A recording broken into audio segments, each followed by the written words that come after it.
But this family holds the deed. Mario Andretti, a winner both in Formula One and in IndyCar, and his son Michael.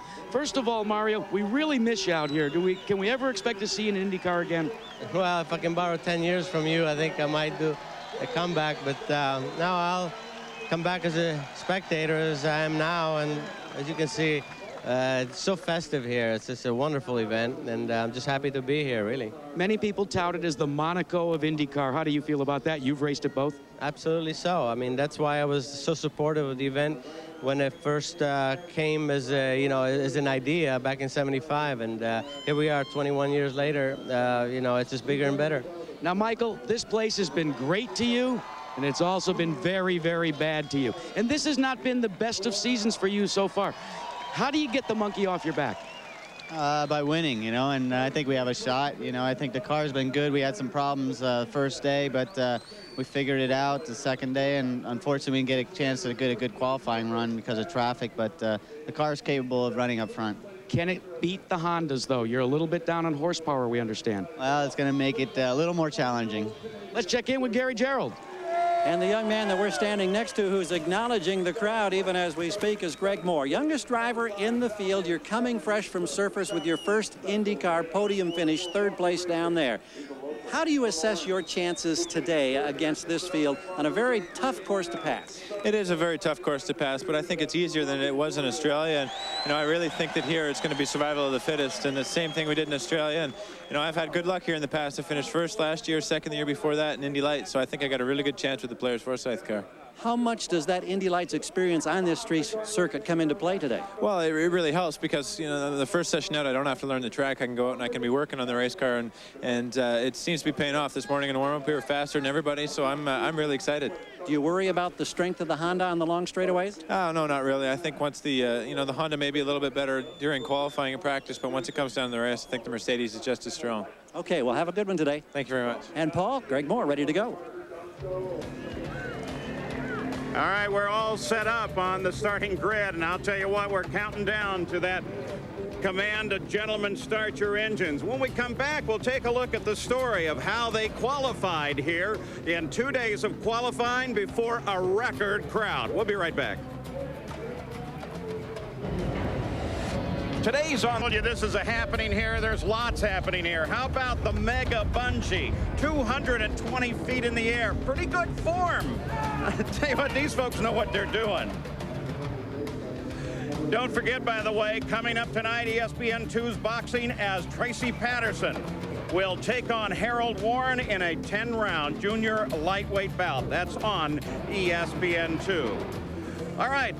Let's look around and see how beautiful this track is. And while we're doing that, let's think about qualifying. 2 days of qualifying, a record crowd. And here's essentially what took place. Very early on, Gilles de Ferran jumped out, broke the track record, and 3 other guys did almost immediately. We expected a great run in the qualifying during the final session, but then Robbie Gordon's engine let go in the final minutes, and as a result of that, we ended up with no last-minute dash, and Gilles de Ferran had the pole. So here's the way they line up. Gilles de Ferran on the pole with Alex Zanardi starting alongside. In the second row, it's Jimmy Vasser and Paul Tracy. Row 3 is Scott Pruitt and Parker Johnstone.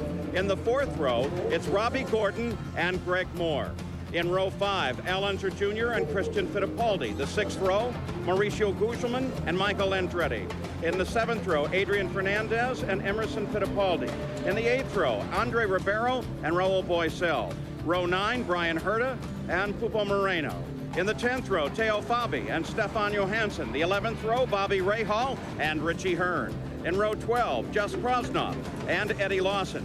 The 13th row, Hiro Matsushita and Juan Fangio. And in the last row, Michel Jourdain and Dennis Vitolo. So that's the way they qualified, and let's go meet the pole sitter now with Jack Arute.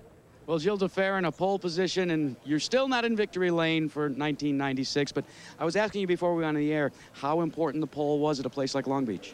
I think quite important. I mean, history in this place have shown that nobody really has won further back in the second row. So, I mean, being in the front row is an added advantage. Oh, most street circuits are difficult to pass, and this is one of them. Now, you brought an interesting analogy. Although this place is shorter than Australia, it puts a premium on brakes just like we had in Australia. Indeed, I mean, it's very heavy on the brakes and on the gearbox this lap. I mean, there is less braking errors than Australia, but then again, the lap is a lot shorter. So I think I expect just a harder time on the brakes as we had in Australia. Paul, brakes will be very important. You've got 2 long straightaways, and he's got Honda power. They say that's an advantage. Well, it seems to be, and it's certainly what we've looked at. One of the aspects of this race has been the exhibition inside. I'll tell you what, everything about coming here to Long Beach is exciting, and there is so much to do the entire weekend. When we come back, we'll take a look at some of the other highlights of this. Hey, we spent a lot of time over at the expo. It's just some of the neat things that you can do here. And the good thing about it is you can get involved with about everything that's involved. Have a great time. You can even drive the Batmobile if you want to do that. Don't forget, we've got the NHL playoffs coming up. NHL Fire and Ice, the quest for the Stanley Cup unfolds live here on ESPN2.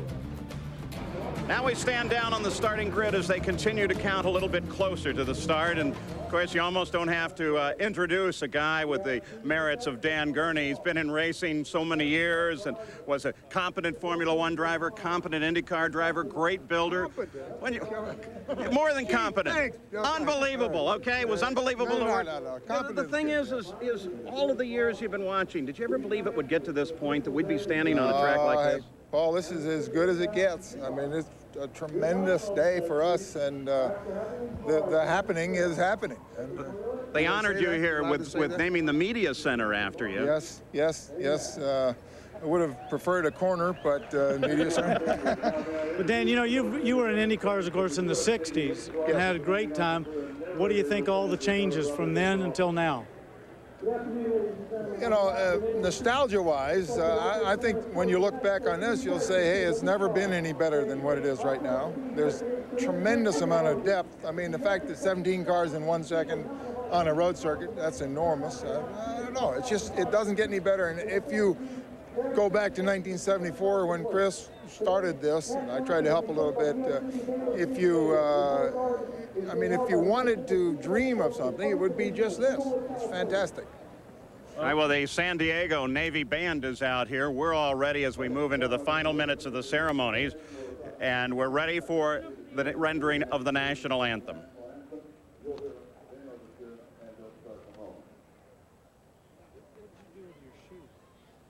Too much foot powder. Line up for the national anthem, please.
We get closer and closer. Don't forget, on ESPN there will be coverage on Saturday, May 11th and 12th of qualifying for the US 500.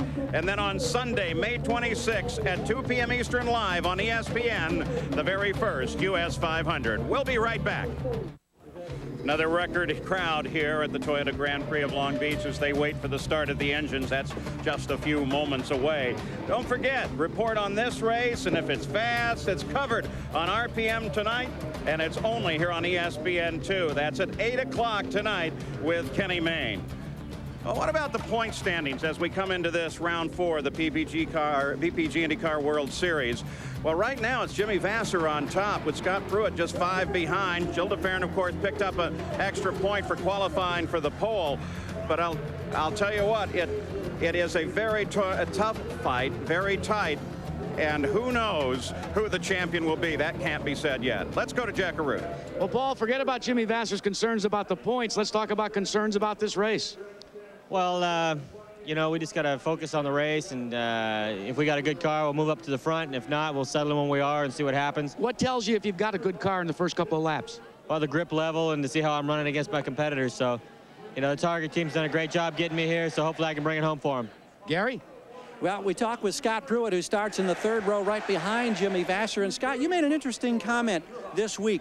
You've been doing all the testing with the Firestone tires, and they're great success now. Goodyear has come back with a very strong challenge, and you say that this is the best thing that could happen because it makes your job much more fun. It does. I think what I mean by our job, the job is drivers. What we're seeing is cars that really stop well, turn well, you know, do all those things that you want out of a car. We're not giving up much nowadays. You know, the tires are a lot stickier. We're getting down in the turns deeper, and basically just having a lot more fun.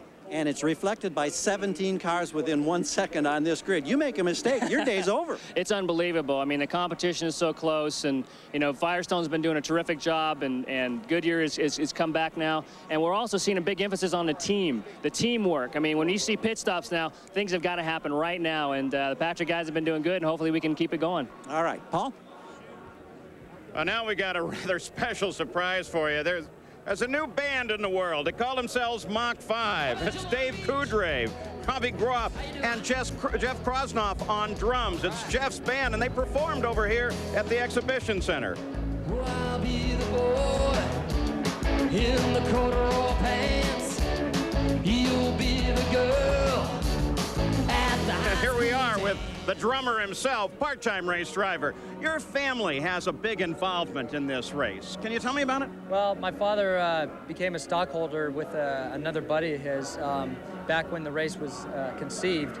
And, you know, as a young kid, I always wanted to race cars, so it was great. He'd just bring me here, let me loose, and I'd run around the whole time unsupervised, which was, you know, much to the bane of many of these security people's existence. So this is a special day for you. You're really fulfilling part of your dream here. Well, I won the Formula Mazda series back in 1986 here, and now I'm coming back with Toyota, who is the title sponsor, and in the big show, and I'm just more than thrilled. Hey, Jeff, you know this place. You know it well. It's tough. It's hard to pass. You're starting near the back. What are you looking for today? Well, as you said, I think attrition is going to play a role here, and I think I just want to stay out of trouble and finish the race, and I think we'll be up front or up near the front of the pack if we can do that. Good luck to you today. Thank you very much. Question about your dad. When he invested in this, he told me he wasn't real sure this was going to work. Well, there were a lot of people that were skeptical, but I don't know, maybe it was my enthusiasm for it, but he always stuck by it, so it's paying off now. All right, well, have a good day today. Jeff Krosnoff with Toyota Power. Let's go down to Jack Arute.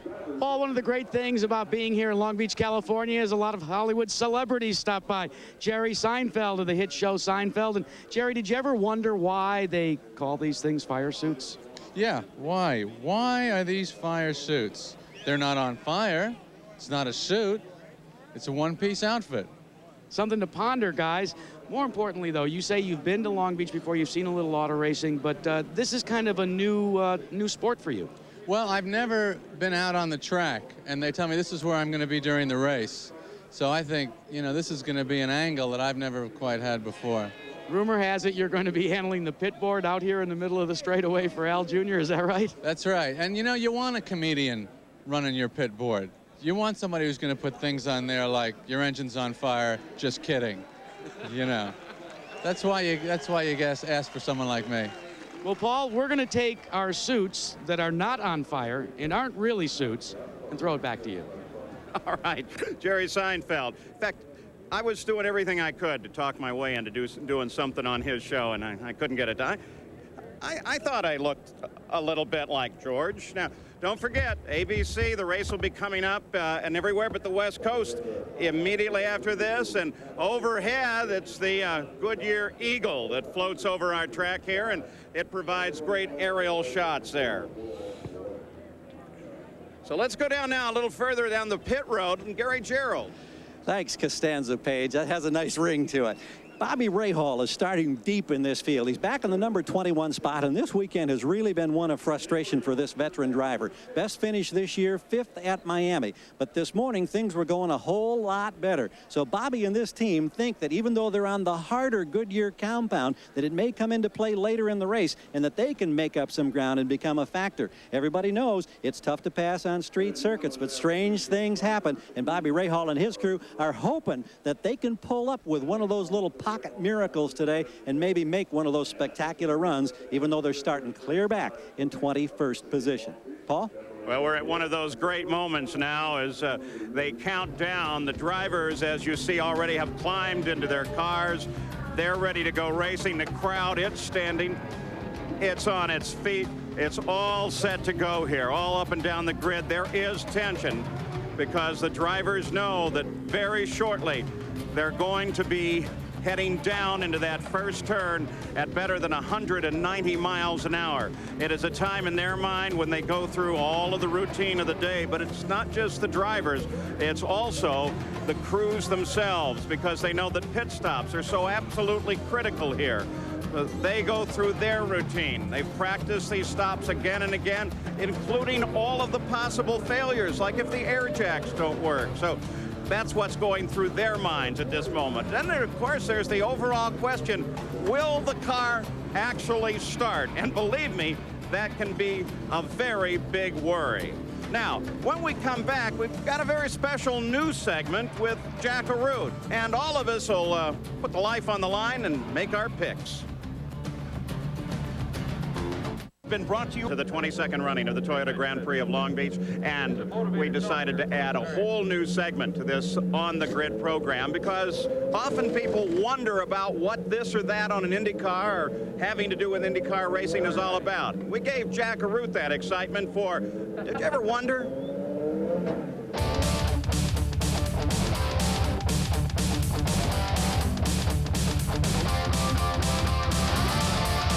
You know, through the years, we've told you a lot about different elements of an Indy car, from the motor to the side pods and what's underneath them to the cockpit and the controls that the drivers have. But did you ever wonder about an Indy car front wing? Well, we did, and we wanted to show you one. Now, most Indy car wings are constructed out of carbon fiber, which makes them very lightweight and yet very strong. In road racing, you utilize two elements, a lower and an upper element to each wing. Now, a wing is the leading edge of creating downforce for an Indy car. Now, how do they do it? Well, just take the reverse of how an airplane operates, incorporate it into an Indy car, and it'll make the car stick to the ground. Now, during the course of a race, you'll see a lot of times myself talking about the mechanics putting some wing into the car. How do they do it? With this little screw here. Make a full turn, and you simply change the angle of attack on the upper element, and that'll create downforce. If a car was pushing before the pit stop, put a turn or a turn and a half in, and you can adjust the car and make it handle that much better. Now, you would think, as light as they are, that probably a wing is real fragile. In fact, we've seen them come apart, especially in street races, correct? Wrong. A wing is extremely strong. In fact, it'll hold a load like me. Now, the cost of a wing? Well, about the same as if you went down to your local Toyota dealer and bought a brand new Camry. $25,000. So what do you want in the garage this weekend? A brand new car or an Indy car wing? It's your choice. Hey, before I let you go, I want to make my pick for today's Toyota Grand Prix of Long Beach. I think you've got to go with the man that's been the quickest so far, not only in practice, but also in the run for the pole. Gil de Ferran of Brazil, running for Jim Hall.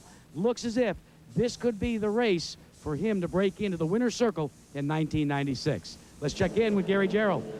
Well, Jack, I think I'm going to stick with that Honda theme because with the 2 long straightaways in this racetrack, everybody says Honda has a horsepower advantage. I think that's going to come into play in this 4th event of the season. But rather than go with Jimmy Vasser, who's won 2 of the 3, I'm going to go with his teammate, the rookie Alex Zanardi. They say he's been such a quick study, and even though it's his first time on the streets of Long Beach, I think he's a bit of a long shot from the front row, but I think he can get the job done. I go with Zanardi. Paul? Well, so it's Jack Arut's choice that DeFerrin will be the winner. Gary Gerould takes Zanardi. What do you think, Danny Sullivan? Well, I've got to agree with Jack, although the last session, Gilles DeFerrin wasn't the fastest, but he's been poised all season long to win one. He's had some bad luck. I think he's going to win it from the pole. All right, I'm going to take a real risk here, but it's a guy I have confidence in and a change from what I said after qualifying yesterday. I agree with Gary that that Honda motor is going to be especially powerful here on Shoreline Drive. And so I think Parker Johnstone, who has a tremendous road racing background, can actually come home the winner. He knows how to keep a car off the wall, and I think the power is going to work for him. So that's my pick, Parker Johnstone. Well, now we're ready to go racing here. Of course, coming up next for everywhere but the West Coast on ABC Sports will be coverage of the 22nd Toyota Grand Prix of Long Beach. So if you're going to watch that, just switch that over there. Otherwise, thanks for joining us. IndyCars again in 2 weeks from Nazareth, Pennsylvania. We'll see you.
as Danny just told you. And as they head for the exceedingly tight hairpin, boy, Zanardi darts back and forth getting into that corner.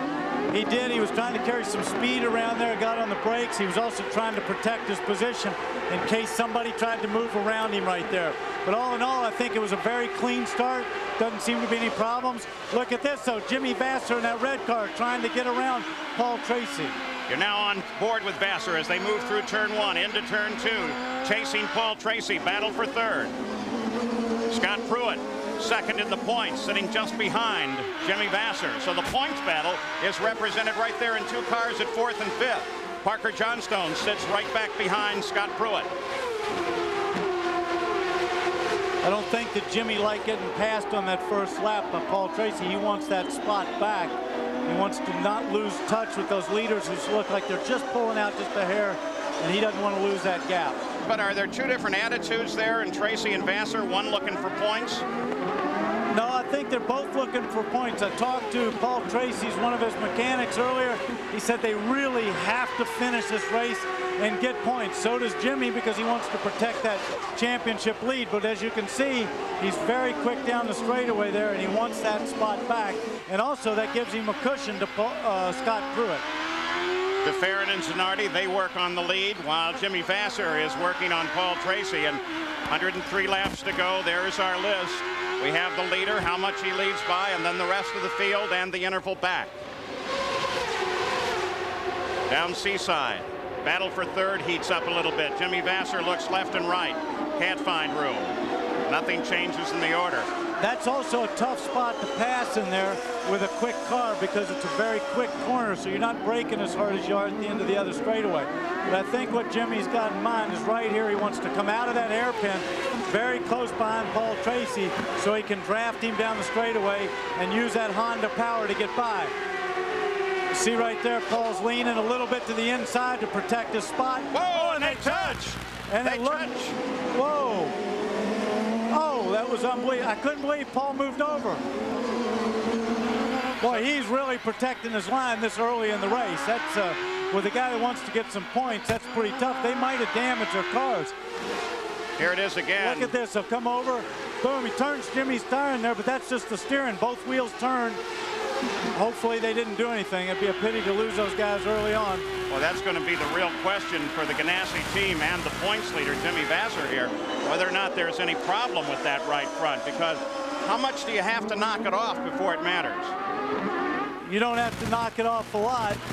Looking at the suspension up there, you see anything? Yeah, I don't see much. Right, the suspension right off that, everything looks to be straight, but it only has to be out by a couple of thousandths of an inch. Jack Arute, what about this contact? Well, so far they're still talking on the radio, and they have a monitor, Jimmy Vasser's crew, and Tom Anderson has been checking that monitor and working on it, and so far there is no word that there's any problem with the car. I'll tell you what Jimmy did there, it may not have been something, one car by the side, that looks like Ribeiro. And if you would, that would put one of the Hondas out early. Andre Ribeiro, who won at Brazil before his hometown crowd. And no indication as to why he's sitting over there. And here may tell us. Here we go. Oh, tries to go in there, passes on. Oh, and bumps the wall. You see that left front. He just knocked himself out of the race. I think he was passing Gugelmin. That's a tough spot to get down there. And just bumped the wall. I don't think he'll get back in the race. So they'll try and get that car out of a precarious position there, as it is DeFerrin that still leads Zanardi, followed by Paul Tracy, Jimmy Vasser, Scott Pruitt, and Parker Johnstone. We're back at the Toyota Grand Prix of Long Beach. Nothing has changed in the order. The only significant move that occurred in the early laps as they get Andre Ribeiro's car out of the harm's way there in turn 1 is that Greg Moore, who started in 8th, actually fell back 3 positions in the early laps and dropped to 11th. I'd imagine that had something to do with he probably got a bad start. A couple guys, jumped him at the start. He just got poor off the line. But we're watching the 2 leaders here, Gilles DeFerrin, and these guys are pulling away. They seem to be stretching out on the third place car. Down the pits, Gary. Well, Andre Ribeiro, of course, Paul, worked his magic in Rio when he got the win down there. But we just talked with Dan Halliday, who was on the radio with Andre. He said, typical Long Beach situation. It was a braking scenario, made the little mistake, got the contact. So no magic on the streets of Long Beach in a very early out. Let's go to Jack Arute. Well, Gary, another problem for a driver that's still out there is Robbie Gordon and Derek Walker's machine.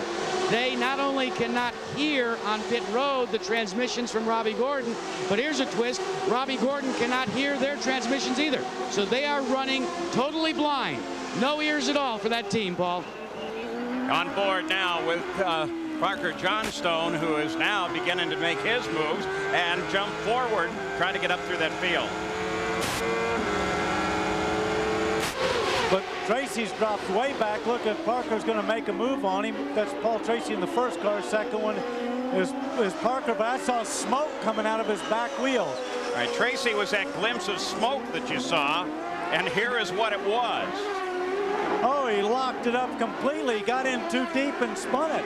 He's half spun around. Oh, and the smoke we saw coming off the tires was him burning away again, doing a burnout, getting back into the field. I wasn't sure. I thought at first that just might be somebody under heavy braking, and that Parker had actually made a good move, but it's less Parker and more the bad move of Paul Tracy. Yeah, but Parker's hanging right in there. He's still right behind him, and Paul's not going away. I'm not so sure that Paul may not have knocked a little bit of his car out of a line there when he had that contact with Jimmy Vasser. You know, and that's really the story that has existed here so very long, as Gil de Ferran now begins to encounter slower traffic on the circuit at a very tight corner. In fact, the tightest on the circuit is that final hairpin leading to the front straightaway.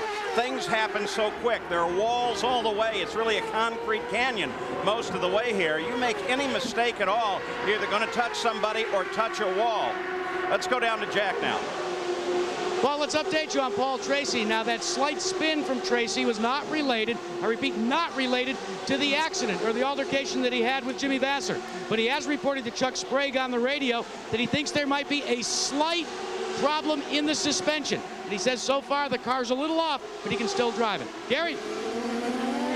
A word, Jack, on Hiro Matsushita. He's very unhappy and disappointed walking back into the paddock area. We just got a quick word with him. He is an early retiree. Motor problems that they had this morning in the warm-up continued. He said it wouldn't generate enough power to run in a Formula Ford race. Great disappointment after his 10th place finish 2 weeks ago on the streets at Surfers Paradise.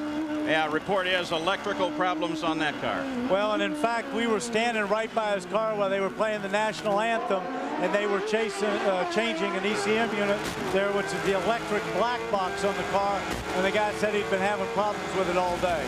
Well, that problem manifested itself into the first car out with the mechanical first out was really Andre Ribeiro while he got it up against the wall in turn one. There is Greg Moore as he makes his move now on Christian Fittipaldi in the bright red car. It's a battle for 9th place.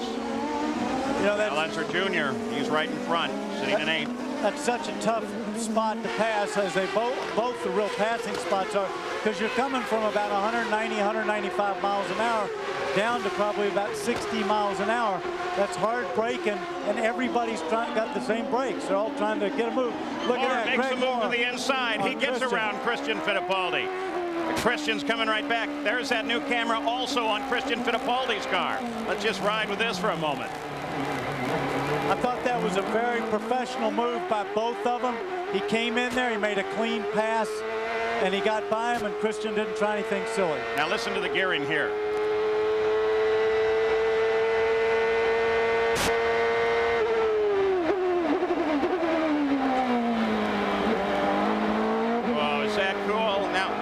The dashboard. Danny, explain it so we can understand it. Okay, right at the top, the yellow line, of course, there's your tachometer, if you like.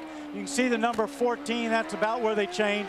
Your lower left is your water temperature. The big number in the middle on the bottom, the 55, is your oil temperature. And then you've got some numbers on the top that relate to fuel pressure and fuel, the amount of fuel used. The EE along the side was just they didn't have anything to put in there, so they just put that on the dash. But you can select up a lot of different. They can put through the computer, you can put in the computer any number you want in there. Al Unser Jr. now under attack from Greg Moore. Little Al has maintained right at his starting position. In fact, fell back one. after the start of this run, and now he's got Greg Moore up there to worry him. But of course, if anybody knows how to survive this race, it's Al Unser Jr. 6 victories here, looking for his 7th to try to stay as the king of the beach. There we are, the top 12. We'll be right back. Aerial shots of the Toyota Grand Prix of Long Beach, provided by the Goodyear Blimp Eagle, floating so lazily overhead, base not far away, just up the 405 in Carson, California. Today's pilot is Charles Russell. Looking down on the circuit now, DeFerrin stays in front, followed by Zanardi, Vassar, Pruitt, and Tracy. Nothing has changed in that order. There she is, floating nicely over the track. Now, we were keeping track of that battle between Greg Moore and Al Unser Jr. when we went away, and shortly thereafter, this happened. Yeah, Greg had a good run coming down that straightaway. He was obviously quicker out of those corners, made a good clean pass on Little Al, and Greg's really hooked up right now. Don't forget, he was the fastest in the morning warm-up, and I think he got a bad start, dropped back, but I think he's probably one of the quicker guys on the track right now. And that pass put Greg Moore into 8th place, right behind this driver, the red, white, and blue car of Robbie Gordon. Gordon runs alone on the circuit, and he's got some distance to try to catch up to his next target, who is Parker Johnstone. Looking back at the blue and white car of Greg Moore, well, Al Unser Jr. has not decided to give up this battle. He's going to stay right there at it, and Christian Fittipaldi is close on the heels of Little Al. Now, one thing about Little Al is he's never going to give up at all. He's going to hang in there all day long, and he will find a way to be as close to the front as possible at the end of the race. Well, Andre Ribeiro, you saw first out of the race. Gary Gerald, you have him? Yeah, he's made his way back here to talk with Dan Halliday and the crew. Andre, what was the situation? What happened? Well, I made a mistake at the end of the straight. I did brake too late and locked the wheels, and I finished on the wall. It was a light touch, but enough to finish the race. How tough is this place under braking? Well, it is tough, but it's tough for everybody. Unfortunately, maybe I was too hungry. Well, that, of course, might result because of that victory in Rio. Short day for Andre as we check in with Jack. Well, Gary, right now the window of opportunity is opened on pit road between now and lap 30. If a caution should come out, watch for everybody to pit. If not, look for it to be around lap 30 or 31. And one of the men that will make a major change is Al Unser Jr. Looking for another victory here in the beach. Well, he's going to change the rear wicker bill. That's the report we've got from Team Penske. And the strategy to play with the pit stops are so important here. Well, that's true, and Penske's one of the best. They're always trying to tune that car, hang in there, be on the leader lap or close to the leader, and be there at the end with a car that's the strongest it's been all day long. Wait a minute, you called Roger one of the best? Well, I don't want to be around when you see him next. Back on board, once again, Christian Fittipaldi. This is the view over the right shoulder. Long run down Shoreline Drive. There's turn 1. Yeah, that's a great shot, but I think what we should explain to everybody is what is a wicker bill. Don't forget, it's that little piece of metal along the end of the wing that comes forward. It's just kind of blocks the wind a little bit, and they can change it from a half to a quarter to an eighth, depending on how much downforce they want to get on there. Just another aerodynamic device. Christian Fittipaldi works his way down into 6th, and unfortunately, we're going to have to give credit to Bobby Unser, with the help of Dan Gurney, for inventing that wicker bill to help give it additional downforce. Mauricio Gugelmin with Emerson Fittipaldi lined up just behind him. This would be 13th. I talked to Emerson earlier. He said that his car was very good on full tanks. He thought he could pass some people, but he said the same thing. It's going to be really tough because the field, of course, 18 cars within a second is about as competitive as we've ever had a race here at Long Beach. You get a glimpse there of Raul Boesel as well as we go on board with Bobby Rahal. Gil de Ferran is still the leader after 21 laps. We'll be back after these messages and a word from your ABC station. Well, no change at the front of the order. Gil de Ferran is running well ahead now of Alex Zanardi, then Vassar, Scott Pruitt. You see the intervals down the right side of the screen there. the real battle seems to be developing back in the field. They all bottled up behind 7th place Robbie Gordon just a short while ago. Tonight on ABC, Bob Saget hosts an hour of homemade laughs on America's Funniest Home Videos, followed by Lois and Clark. And then Melrose Place's Marcia Cross stars in the emotionally charged story of a woman's fight to have her child. The world premiere of All She Ever Wanted, tonight on ABC. Michel Jourdain got a problem there on the left rear as he comes into the pits. That's the other thing that'll bite you here. A brush with the wall, anything will take a tire out. Anything. I'm not sure what happened there, but he shredded that tire. More than likely, of course, that happened just after the pits. If it's that torn up, he had to go all the way around running on that tire. And, of course, depending on how fast you were going, it's how fast you tear it up. Michel, a nephew of Bernard Jourdain, who used to race in this series. This is his first run in a CART Indy car. Let's go to Jack Arute. Well, let's show you exactly what a wicker bill is on the rear wing. See this black lip runs along the trailing edge of the wing. Now, how do you change a wicker bill?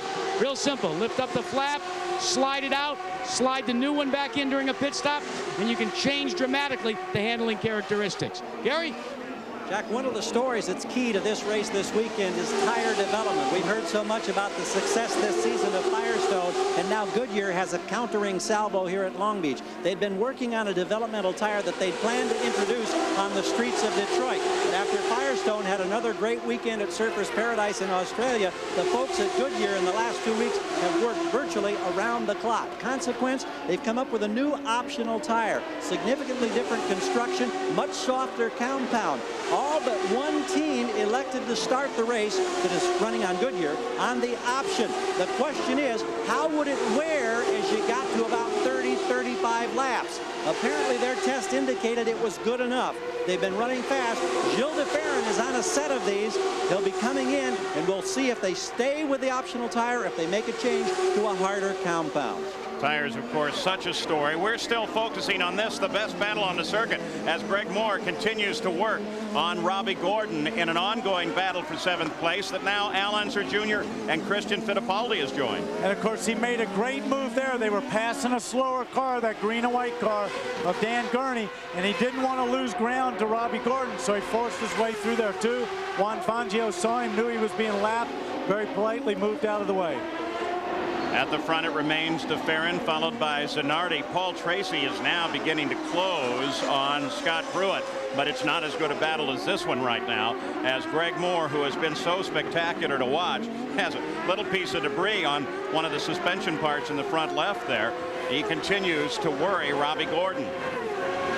Unser Jr. and then Christian Fittipaldi. Record crowd here, 100,000 expected for this race. Let's move back in the field now. Bobby Rahal runs back in 20th place with Stefan Johansson just ahead. And I've talked with Bobby, and he said one of the things they did do, they did not take the new Goodyear this weekend.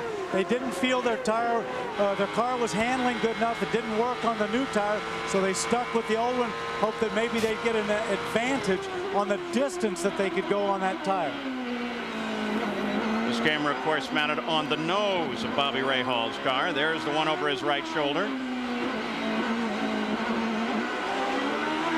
Of course, Bobby's always been one of the quickest around here. He's a very good driver. He's obviously struggled all weekend long. Started way back. You can see how much his hands are moving around in there. He's bouncing over the curb. He's not having a happy day in that car. His teammate Brian Herta is 5 positions up ahead of him, running in 16th place. You see Johansson there. Then just ahead of Johansson is Teo Fabi. He's replacing Mark Blundell. Still has a broken foot from his crash at Rio.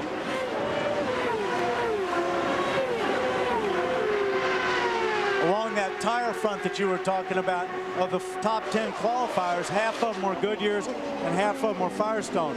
They felt that the Goodyear tire was a big step, but it still has a little ways to go to catch that Firestone. Of course, as a racer, we're never going to be totally happy with the tire. You're always going to be complaining to get something better.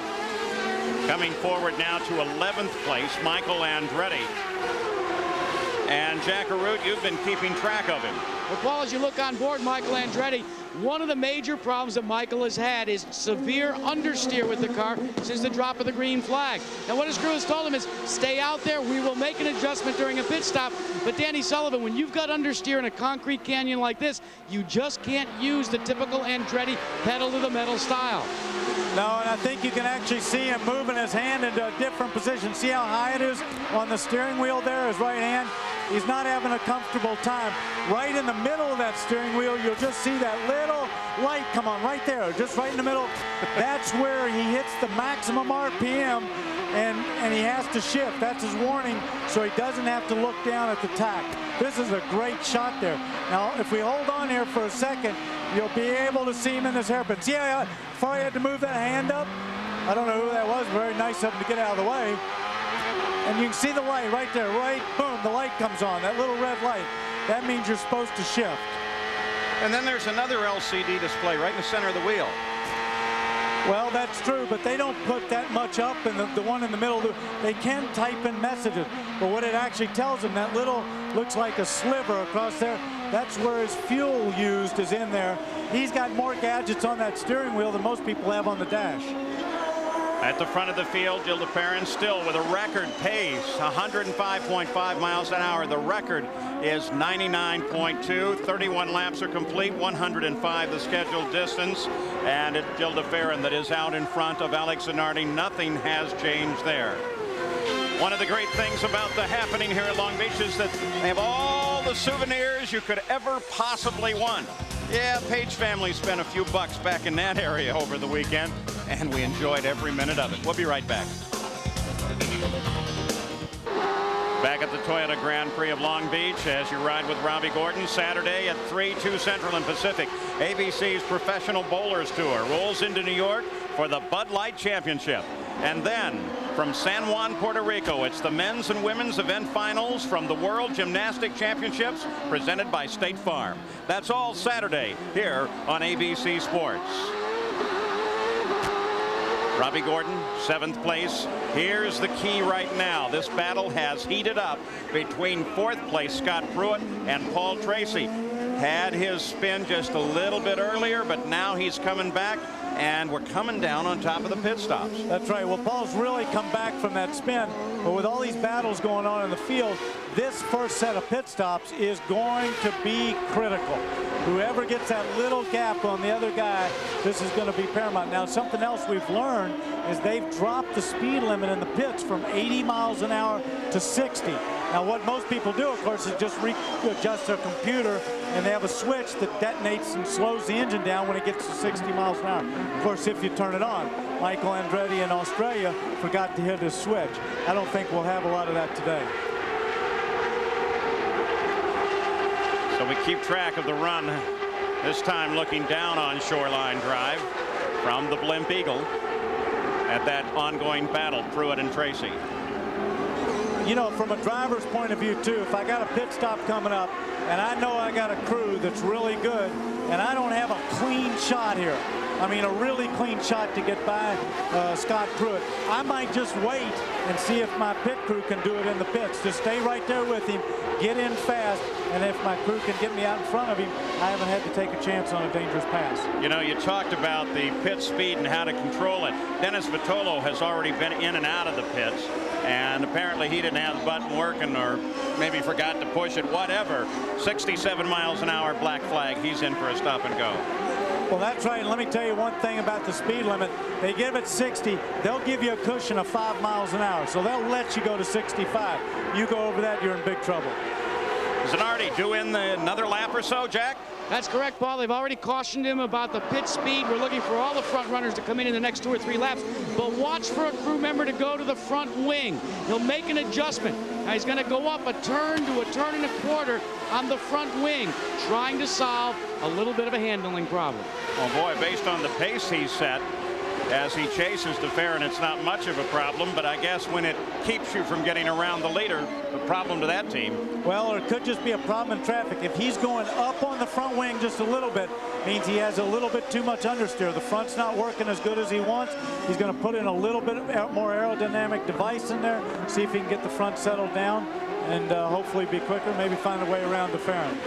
So pit stops due any time now. 38 laps are complete. 105 the scheduled distance, and we take a look at Gil de Ferran. He still runs well over the race record, about 6 miles an hour over the race record of 99 miles an hour, set in 94 by Al Unser Jr. And speaking of Junior, he heads for the pits right now. So the first stop of the race has begun.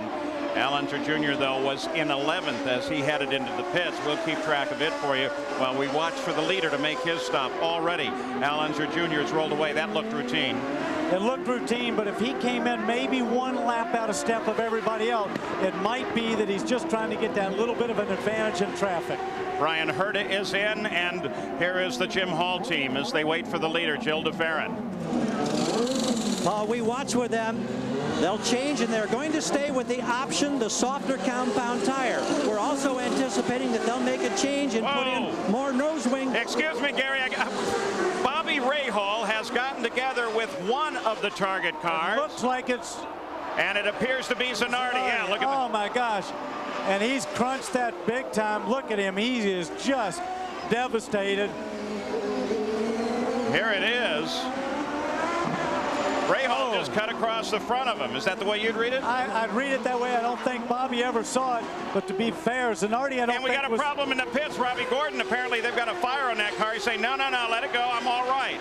Whatever flashed is out. They're going to get him out of the car anyway, which I think is a pretty good move. Whoa, see that water come over there? All right, as a result of this, full course yellow. First full course yellow of the day. A lot of water in the pits. Fortunately, it's over close to the wall. And for those of you who say, properly so, don't throw water on an oil or gasoline fire, that's right. The fuel here is methanol. If you throw water on it, it dilutes it down below its combustion point. It's a great way to handle this fire. Absolutely. Look at Robbie, though. He's getting back in. Fire. He wants to get back in with this yellow now, the full course yellow, which was not caused by Robbie's situation, but Zanardi's and Bobby Rahal's on the track because it was blocked. He wants to get back in. He's not going to lose a lot of ground. He still wants to get some points, get back out of there. We're finding more and more of these pit stops. Unbelievable how they change the course of the race. I'll tell you what, you talk about a guy with some courage. That's one of them, Robbie Gordon there. Let's go back and take a look at the incident that has created this full course yellow right on time for some of the key spots. You're on with Bobby Rahal, and look at that.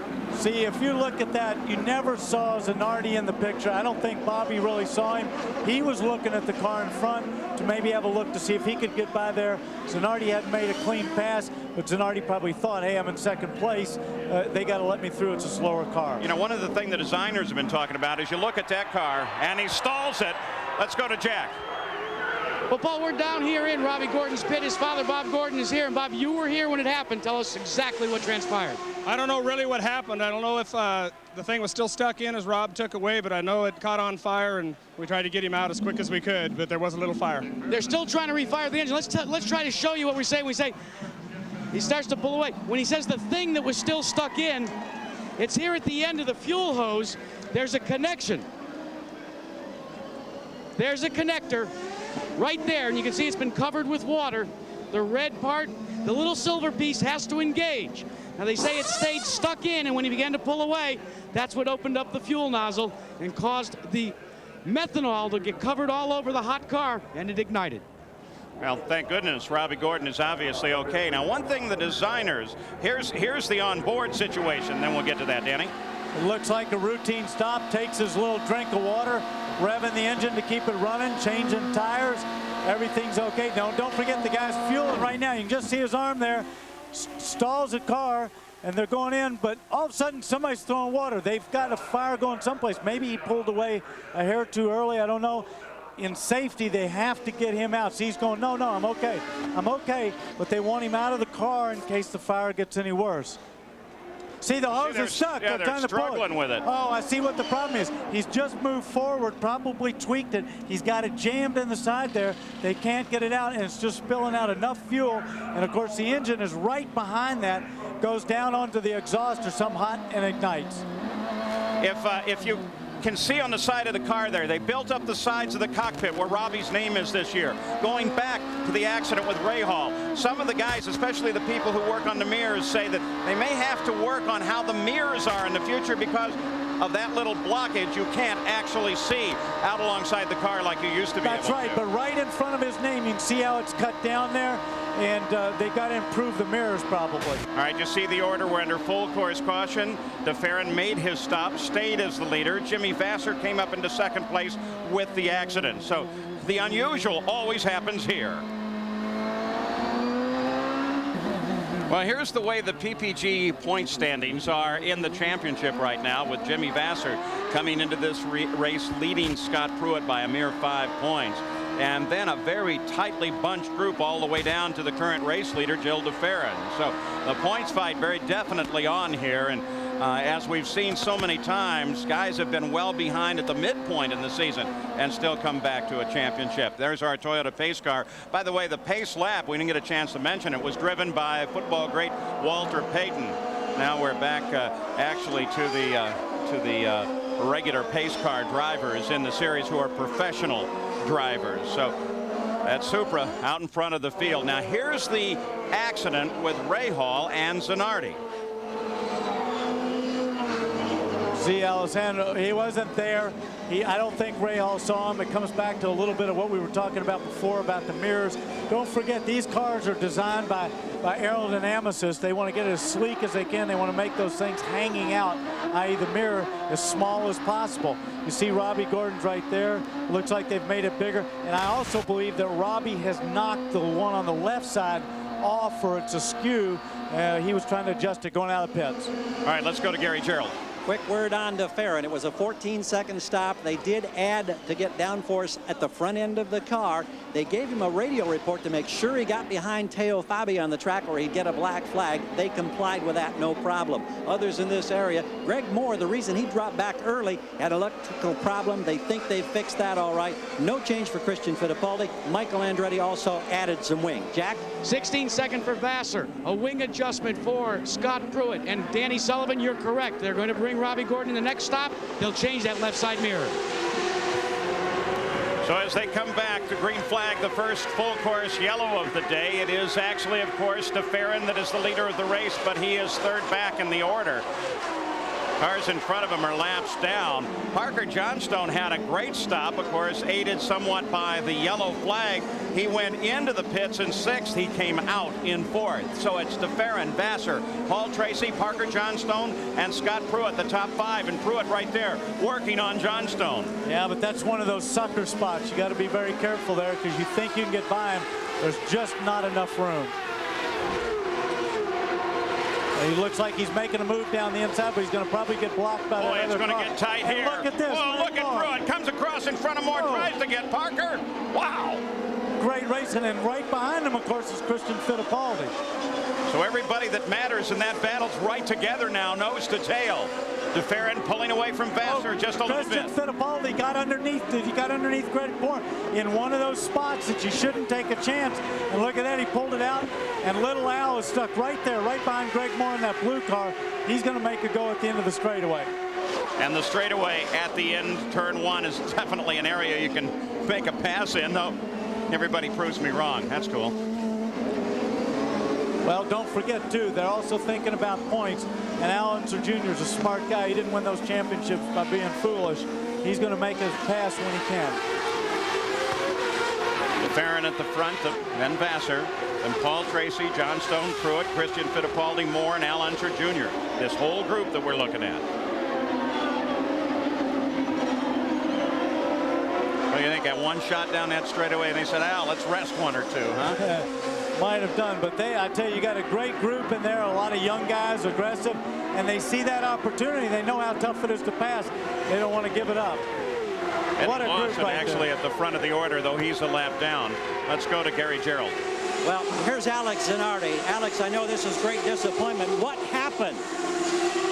Well, I was following Bobby for 2 laps, and actually I was not trying to overtake him, but the blue flags were out and he braked much early, so I thought I misinterpreted what he did. I thought he was trying to let me go, and I went into the inside, but it was a misunderstanding.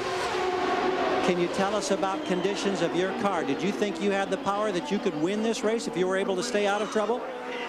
It's difficult to say because now I'm here talking to you. I should be out there fighting for the win, but I think... Greg Moore. Greg Moore gets into the barrier big time in the same kind of trap. And looks like Christian, or looks like Emerson maybe. Emerson drove over his wheel that was sitting out in the side. I saw him try to go around. That looks like, look, I think that's Christian Fittipaldi. He's coming over to have a word. Several red cars, and the safety team is already there. Well, they look like they're having more than a couple of words there. Looked like Christian was maybe giving him a shove.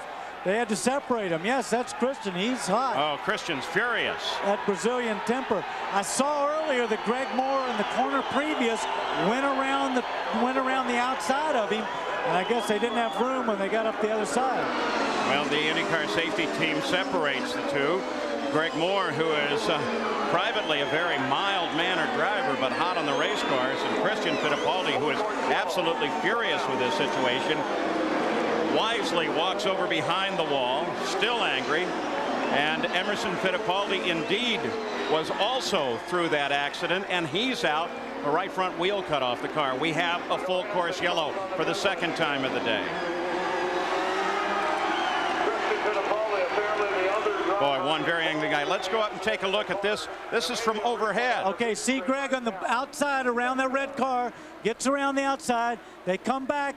And oh, it looks like, well, I thought Christian kind of cut in on him a little bit there. Now watch, let's see. And they tangled. Now his wheel's out there. Hits the wall there, and I think you'll see a wheel come off. Yeah, there it was. It'll go out and it'll sit in the track, and it looks like Emerson comes alongside somebody else and runs over that wheel. And Christian goes over to talk to him. He's going to have a word, grabs him. What are you doing? Moore steps out the other side and almost pulls him across the car. Walks away. You know, that's a smart thing to do. It is a smart thing to do, but I can also understand everybody's tempers are hot. Christian had made a couple of good moves and was moving up. So there's the disabled car, and of course Emerson Fittipaldi got into this, and we got two angry people, one a little bit more angry than the others, and two Fittipaldis out of the race on the same thing. Here we go. It's the same thing again. Now see, Christian's gone on the inside, and Greg Moore's around the outside in the blue car. Christian's in the red one. They're going up. Now this track goes back to the left just here, and Christian thinks he's got enough room. Again, maybe a blind spot, and they just touch. Greg's got nowhere to go. The wall, the curb, everything's right there. Christian tries to turn in. Boom, they touch. Now let's see if we can watch as the rest of the cars come through, because we only got a glimpse of Emerson Fittipaldi as he came through here and got into the debris from Christian's car. Right, I think that's actually Greg Moore's tire sitting right out there in the track, almost by those two black spots. Let's go down to Jack Arute. Let's see if we can get a first-person account of that accident from Emerson Fittipaldi. You were involved.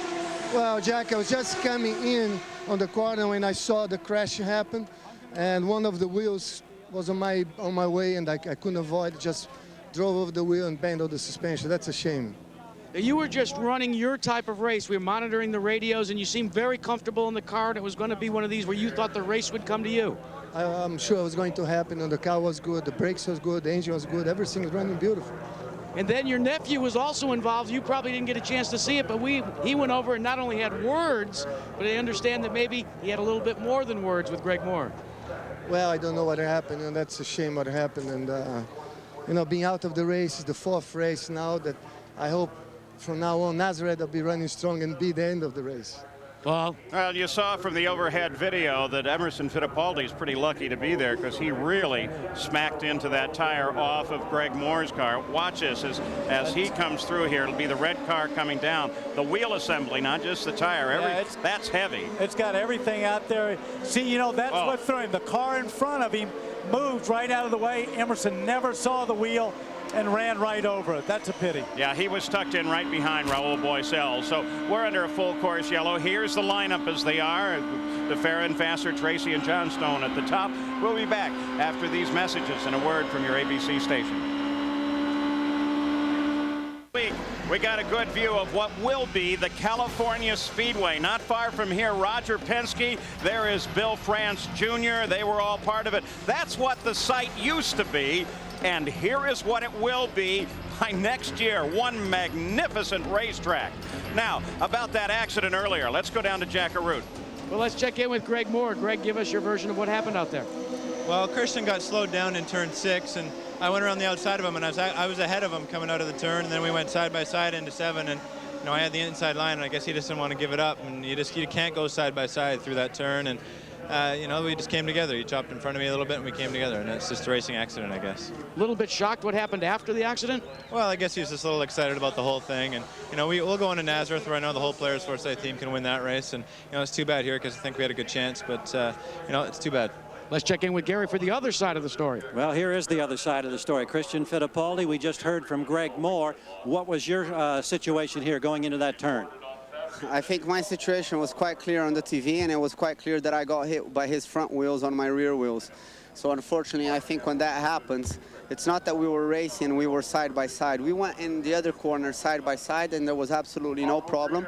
But the second corner, I had a half a car advantage, and I think he just forgot to brake, and he ran into me and nailed me into the wall. Now, what did you tell him when you ran to him?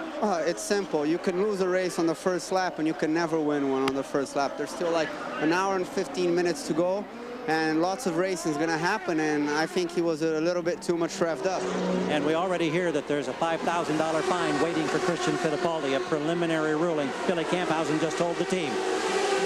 Now, Christian Fittipaldi and Greg Moore, both reasonable explanations. You figure it out for yourself as we go back to Green Flag Racing. You noticed on the front of DeFerrin's car, as they sort out and farm in the first turn here, a bit of a black mark. Where'd that come from?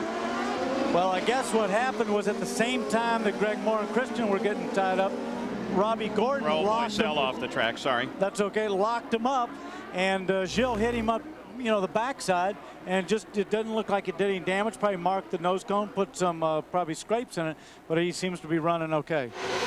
So there's Jimmy Vasser. He runs in second with Paul Tracy right behind him, Parker Johnstone and Scott Pruitt. Pruitt's made it out and around Johnstone. By the way, that's Christian's first DNF of the year. And Parker Johnstone, he's having a great race. His best finish is 11th at last year's Cleveland and Vancouver. And he's up in the top 5. DeFerrin, though, seems to be able to control this race. You haven't seen him much, merely for the fact that he pulls so far away so quick. Well, it's true, but, as we're seeing, you're never out of trouble. I mean, he had a problem. Robbie Gordon was 2 laps down, but Robbie locked up. He touches him. You still got to be able to get through the traffic. You never know what's going to happen, either in front of you or somebody doing some silly mistake. You just got to be careful. We've only halfway through this race, and there's been a lot of action.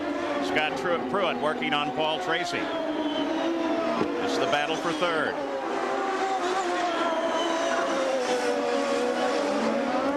Of course, Jimmy Vasser's got to like that, because when the pressure starts going to the backside of Paul, then Jimmy gets a little bit of break, where Paul's got to concentrate a little bit on the guy behind him as well.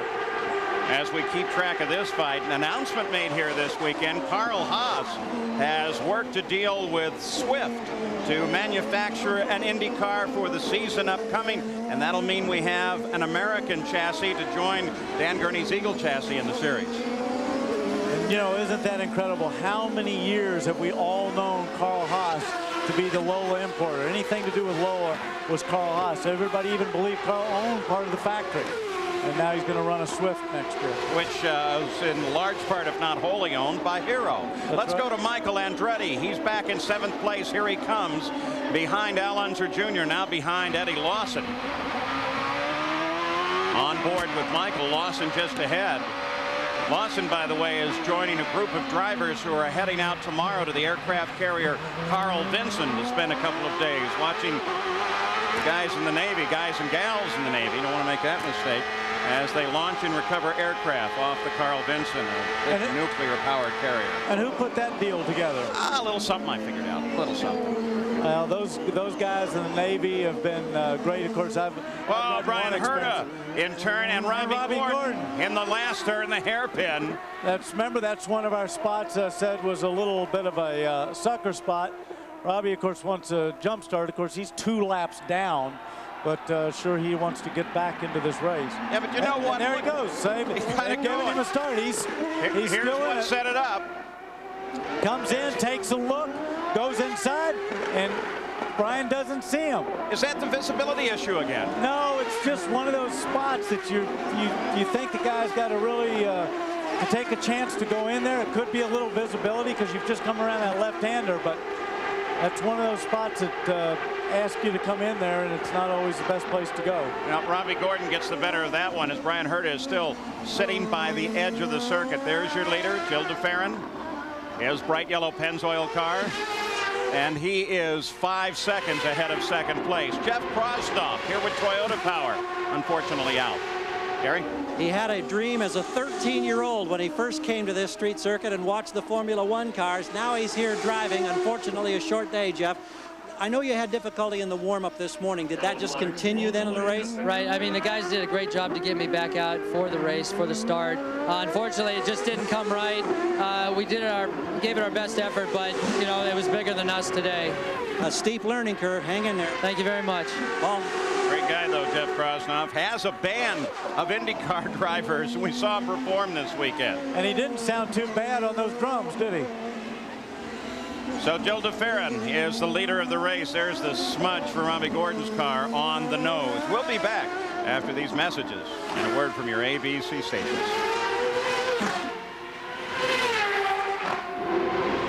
Prix. The race begins at 2 Eastern, 1 Central and Pacific, April 28th, right here on ABC Sports.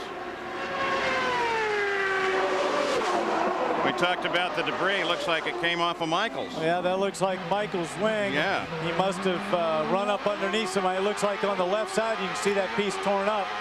He obviously got up underneath somebody, but he must not think it's too bad. Look at that wing flapping on the left side. Yeah, see that thing flapping up and down right in the front like of the upper tire? element is bouncing there. I wonder what the officials will think of that one. Well, if they think it's dangerous, they'll black flag him. But also, see, he's got that a little bit more understeer there. Not as much downforce on the front, so he's going to have to turn the wheels more. But it might be running around a lap or two to give the pits time to get ready to change something. Now, we've seen Al Unser Jr. with one wing, in fact, the left front, all the way up in the air, almost vertical, and go on and win the race with it that way. So, you know, maybe it doesn't matter. Let's take a look, and we can see what happened to Michael to damage that. Oh, we got this great overhead. He looks like he's going in. Oh!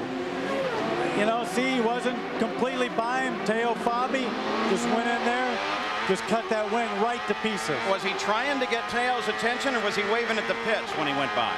I don't know, because it looked like it was past where the pits was. He could have been taking a tear off. That's the little plastic piece that goes over your visor in case you get oil.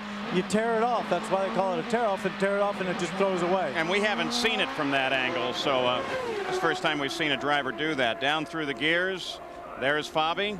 And you're going to see Teo. See, he just comes in because Michael's not there. He's not in his viewpoint. He just shreds that front wing. And I'm looking out of the window here from the booth, and I can see that Michael's guys are kind of standing around waiting in case he wants to come in. Let's go to the pits and Gary. Quick report on Raul Boesel. Just left the pits, back on circuit for the Brahma Sports team. We've talked about brakes and how they can be a problem. Well, he obviously had braking problem, and we understand now he's off the circuit.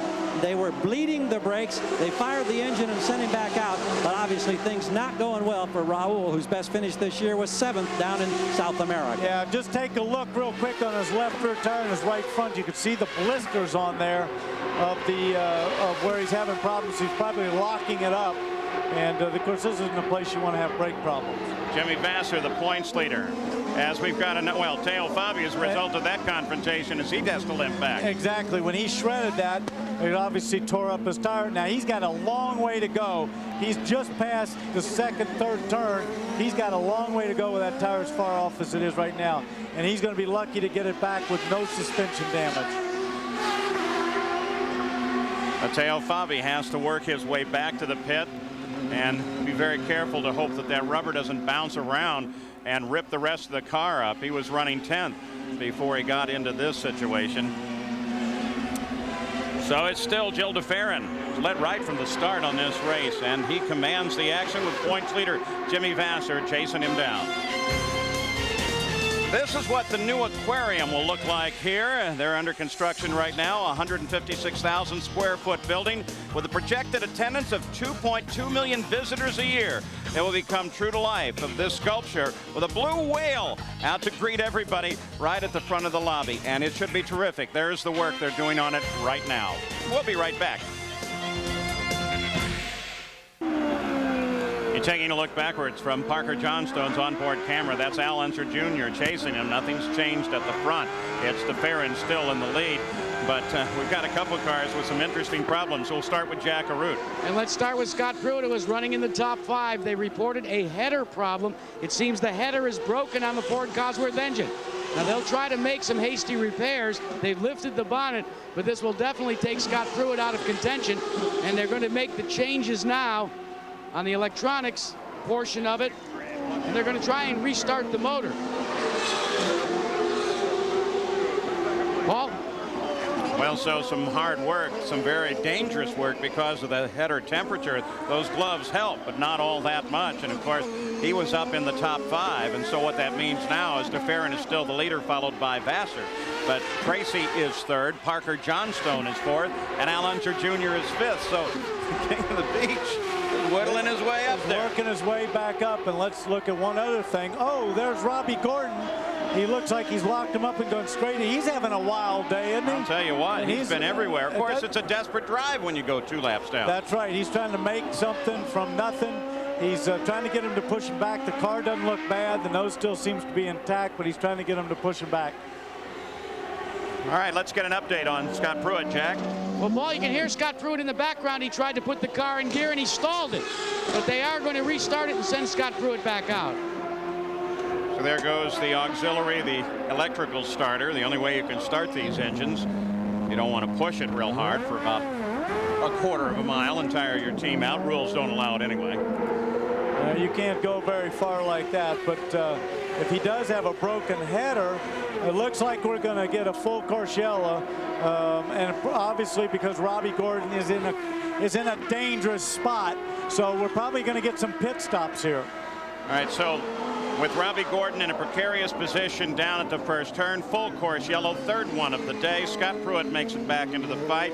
The leader at halfway has gone on to win in 10 out of 12 races at Long Beach, and of course that was Gil DeFerrin, who now heads on down into the pits for his pit stop. Here's Gary.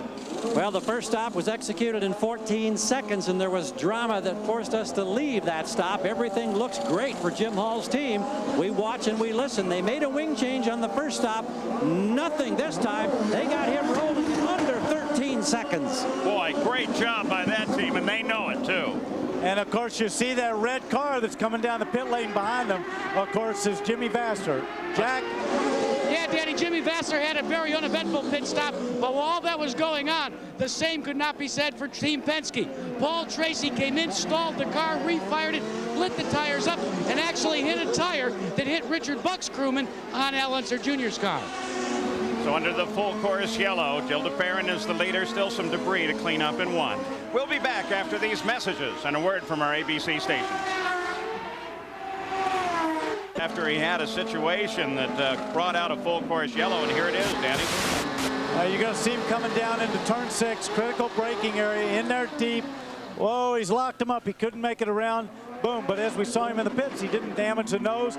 Look, he's going back out. He lost probably another lap. And the good news of those tire barriers. This weekend was the 20th anniversary of the Toyota Pro Celebrity Race along the streets of Long Beach.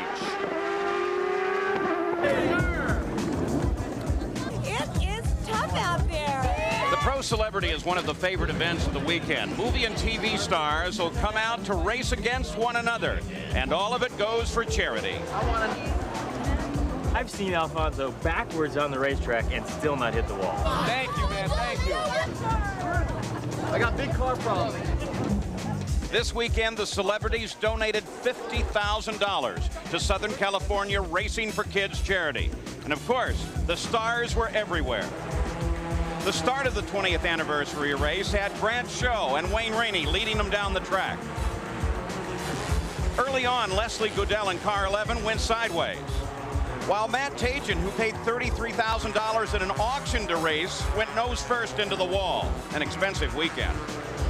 The actor Robert Hayes and former Olympian Bruce Jenner, both ex-champions of this celebrity race, mixed it up a bit as they went on into the wall.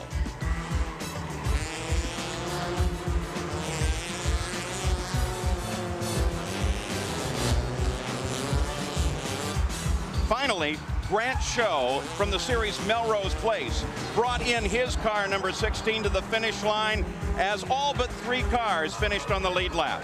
The top 3 finishers, Show, Jason Bateman, and Alfonso Ribeiro, celebrated on the podium with a traditional champagne spray. And he loves it.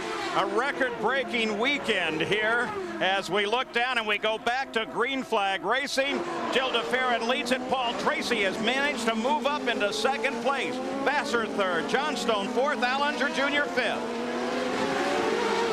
And a very typical race here. So much happening, much of it all at the same time. Robbie Gordon brings out the full course yellow, backs out of the tire barriers and gets it back going. On board 3rd place, Jimmy Vasser. Jack? Well, Paul, Chip Ganassi is actually lobbying with Billy Camphausen down here with the CART officials about that pass. Let's see, you're saying the pass was under the yellow. Well, Jack, we saw it on television. I mean, I don't know. Hey, that's it, guys. They're watching TV here now to decide what they should do. Well, so conversations go on between car owner Chip Ganassi, and there's one of the IndyCar safety vehicles out on the circuit. So yellow in this area as Jimmy Vasser stays in pursuit. I'm not sure what they were out after. And I didn't see the yellow flag, and then I saw that car on Jimmy's in-car slow, and he went ahead and passed it. So I don't believe there was a yellow in that corner. I can't really tell you from this angle what's going on. And once again, in a very short interval, de Ferran is able to pull 4 seconds ahead of Paul Tracy. But Paul Tracy, there he is, has got a real serious problem. The argument apparently was because they're going to bring Tracy in under the black flag for passing Jimmy Vasser under the yellow. Whoa. Boy, it must have been in a critical position there. And obviously very clear because they don't make that call lightly. So Paul Tracy should see the black flag as he comes down this time. And then he'll have 3 laps under the rules to answer that flag. Boy, I tell you, as a race car driver, and I've been shown that black flag on occasion, especially when you fought your way back up to 2nd spot, having spun the car, that's the last thing you want to see. It's the most frustrating thing. And you're normally in a car going, I'm not going to stop, I'm not going to stop. Unfortunately, you have to, or they stop scoring you if you don't pull in within 3 laps. What do you figure the conversation is on the 2-way radio right now between this car and the pits? Well, if Chip Ganassi was having that conversation with Billy Camphausen, I'd imagine Roger Penske or Chuck Sprague's having one. Let's go to Jack Arute. Well, you want to know what the composure is of Paul Tracy right now as he comes to the stop and go? On the radio, they kept saying, don't worry about it, be cool, the stop is completed. I don't know how cool he is because he's right back on the throttle and back out. Watch your speed, 60 mile an hour, the speed limit in these pits. But don't forget, I heard him on the button as he went down the pits, but you can tell he wasn't that cool with that burnout he did right there in the pits. So Paul Tracy back into the fight, but it's hurt him badly. He's fallen back several positions, maybe as deep as to 6 as he comes back into the order, just ahead of Eddie Lawson and right behind Michael Andretti. Well, these guys, this is probably a position for Michael, and I would imagine after what went on in the last race, these guys might not, this might not be the friendliest pass that you've ever seen. Yeah, now Michael occupies 6 as Tracy tries to move around. There's that tight area going into that turn was close. 6. They were pretty close there. Of course, that's a tight area, but a very clean pass. 7 cars on the lead lap. Hondas run 1, 2, and 3. Paul up very high coming off that corner. Well, I can't, you know, when you look at the numbers come up on the EDS computer, de Ferran 7 seconds now ahead of 2nd place Jimmy Vasser. Every time he just motors away. Well, I think what happened a little bit there too is he only had to get by Brian Herta at the restart. He had 1 car to pass, and then he had a clean track in front of him. Of course, Jimmy's back there. He's got to get by a couple people. Paul Tracy passed him. He's in traffic. That sure helps Gil de Ferran. Average speed of the race right now at 93.9 miles an hour. The race record 99 miles an hour set by Al Unser Jr. in 94. Look at the interval there, 14 laps for Vassell behind.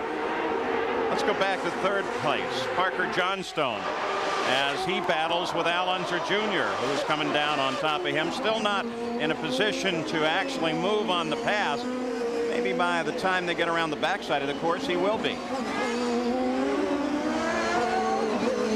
I think just to explain to the folks at home, that -4, -5 we're seeing on the screen, those are laps that they're behind.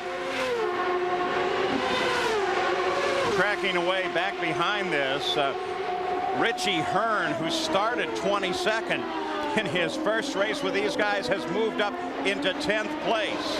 And there is Adrian Fernandez. In that green and red and white car right there. Fernandez is in 5th right now, having a good day too. The lone car representing Tasman now, with Ribeiro out so very early on. Pruitt just in front of him.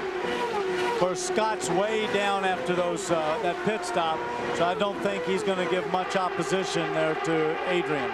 And think of what that's going to do to the point standings. Pruitt's dropped down to 11th place, a lap behind the leader. 2 laps behind the leaders. And so that's going to take him away from the top of the points fight. On a weekend that I think they felt pretty good about how they were running. Well, I think they felt very good, but of course, if you have a mechanical like a broken header or something electrical, you can hope for the best, but that's not going to happen. And of course, if you know, this points battle keeps going like this, it's going to shuffle around quite a bit right now. Gil de Ferran, of course, Goodyear tires there in this ongoing tire war, Goodyear and Firestone. And Goodyear made a big change in tires. Looks like it's paying off. That's right. I talked to the guys at Goodyear, and they said not only did they change just the compound, they also changed the construction. It's been something they worked on. They didn't want to bring it out, as we said earlier, this soon, but they needed to because Firestone was clearly a favorite. So Jimmy Vasser, the points leader, in a catch-up mode on de Ferran now, as he is just the absolute commander of the run here. That bright yellow Jim Hall car just seems to be unbeatable, and it's been that way since they took it out of the truck at the start of the weekend. So Gil de Ferran now 6.8 seconds ahead of second place Jimmy Vasser, followed by Parker Johnstone. Then Al Unser Jr. rides in 4th place. Then Adrian Fernandez, Paul Tracy, Michael Andretti, and Pupo Moreno. Now, de Ferran's having fun here. How about some fun with his family at Disneyland earlier in the week? It's not far from the track here, and a lot of the guys head over to it. It's a little visit from Minnie Mouse. Remember the baby in Winter Circle at the end of last year? We'll be back.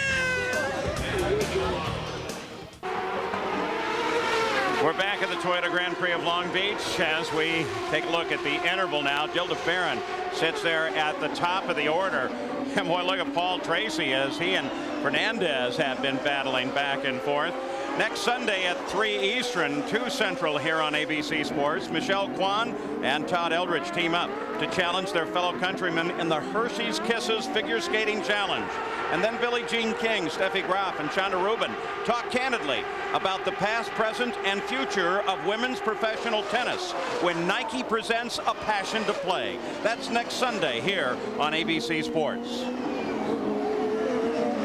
Well, Michael Andretti, remember he had that bad wing. Gary Gerould, what have they done about that? Well, they did nothing to the wing. It was a 10.5-second stop. He had a problem with the left front wheel or tire going down, and so it necessitated a 3rd stop, and that's not good, of course, in what is normally a 2-stop race. Michael's back on the track now, Mo.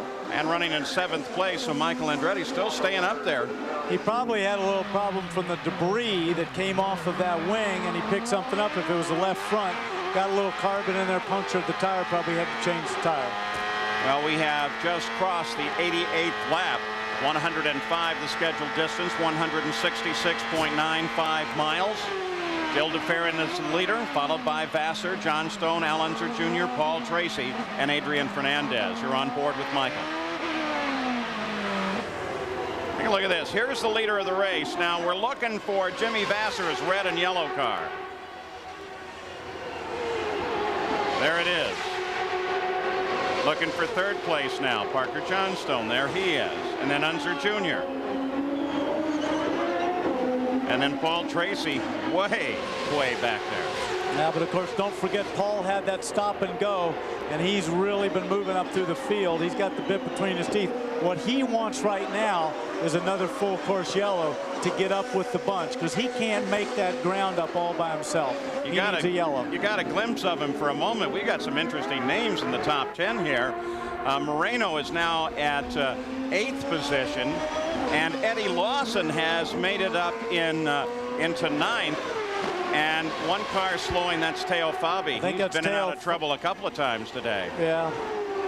Of course, he got tangled up with Michael earlier, and he might have done some damage. But that way he's slowing down there, that looks more like he's got something, motor problem or electrical problem. As we were saying, then Eddie Lawson in 9th, and Richie Hearn in 10th, who started 22nd.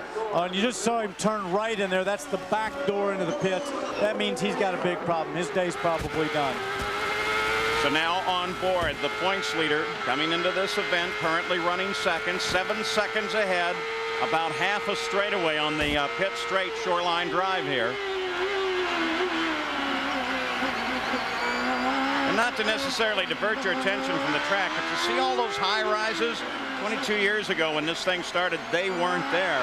And many of the people here in the city attribute this event to the growth along Ocean there and the growth of the city. I hate to admit it, but I was actually here 21 years ago. There's Richie Hearn, the 44 car. Boy, what a great run he is having. Gruselman out and alongside. Not a fight for position. Hearn runs in 10th. He's looking for Lawson ahead on the track. And you know, there's another guy that started way back, which was Eddie Lawson. With the Gallus Racing people, he's come a long ways up. Well, he has, from 2 wheels to 4 wheels in the lights.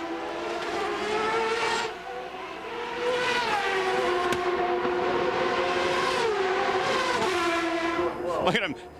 Everybody watching television down there. Brian Lyles gives you a wave, one of the engineers. Now, boy, do you feel self-conscious now, guys? And Christian Fittipaldi, of course, he's out of the race. Hey, Christian, come on, little smile. Little smile. Not a chance he's going to do it. No, he's still angry. I think it's going to take a while to put a smile back on his face. When you've been knocked out of a race, you're not real happy, especially when it was going as well as it was going. Yeah, and maybe he's just thinking, I wonder what Paul and Danny are saying about me now, because they didn't have audio there. Maybe they did. No, they didn't, because I asked him to smile, and he didn't. Plus, you couldn't hear it down there anyway. Gil de Ferran leads by 8.1 seconds. Boy, I'll tell you what, you talk about handling up a race. I don't remember this kind of dominance here. No, and you know, something else he's going to come away with if it keeps going the way it is, and I'm not trying to jinx him or anything there, but if it keeps going, he'll come away with the maximum points, pole position, most laps led, and a race win. That's what we, of course, used to call clean sweep. Exactly. And is very profitable as well. A few bucks in the pool for that. And let me tell you something, having won a championship, those pole positions and those most lap led, those 1 points, the more of those you get really make a difference at the end of the season. Yeah, all the guys that tend to run back in the field act like that doesn't matter that much. But I've never talked to a champion like yourself that hasn't said, boy, I've got to get that 1 point. Those 1 points really add up. That's right. And the year I did it, I had 9 or 10 poles. That's 10 points. That means you got to finish, what is that, 5th or something to get those 10 points? Or 32 points at the end of the season. That's right. More than a race. Let's go to Jack Arute. Well, Paul, let's ask a former driver his impressions of this Long Beach road course. Yes, this is Anthony Edwards, one of the stars of the hit show ER. You drove here in the Toyota Celebrity Race. What are your impressions of the Long Beach course? Well, actually, I'm about ready to suit up in case Paul wants me to take over for him. So I had a blast here last year. It was a lot of fun. What are your impressions of motorsports as a discipline? Because I know acting is difficult. Well, for me, in the same way that on a film crew, you've got a big crew of people working together to actualize the writer's idea, the director's idea. I'm so impressed with racing in the same way, and that there's an incredible teamwork going on, and these people that are just so good at what they do. That's what I love watching. Danny, we got another fan. I tell you what, you may think of him as from ER. For me, he's always going to be Goose in Top Gun. He was great in Top Gun. On board Bobby Rahal, Brian Hurta just ahead, teammates, and it is a fight for 13th place. Well, how do you deal with this if you're Herta? You stay out in front of your boss as far away as you can so he doesn't get close enough to make an attempt to pass you. That's the MyJack car with Moreno just behind these two, the blue and white, and then Adrian Fernandez. Team that's been working hard this year. The Bobby Rahal team teamed up with Dave Letterman as a partner. Dave, of course, actively interested in racing. We're up in Indianapolis, Indiana. Oh, you saw Bobby sliding it around there a little bit. And they haven't been as happy as they'd like to. They haven't really found themselves yet. They haven't gotten the cars to where they want it. Oh, another car with a problem. Dennis Vitolo, his first race of the year, brand new sponsor, and one that he hopes to see all of 97 with. He stayed in there. And Robbie Gordon, who's been in and out of trouble the entire day, as he still struggles his way around this track. Yeah, but the one great thing about Robbie is he's back up to 12th place. That's 1 point. He hasn't given up. He's still out there with all the things that have been thrown at him. He's doing a great job. Back up into the points. So at the front of the field, it is still DeFerrin 7 seconds ahead of second place and points leader Jimmy Vasser, then Johnstone, Unser Jr., Tracy Fernandez. We'll be back after these messages. On the circuit at the Toyota Grand Prix of Long Beach, this course comes from cameras mounted on one of the world's most enduring symbols, the Goodyear Blimp Eagle, based in Carson, California.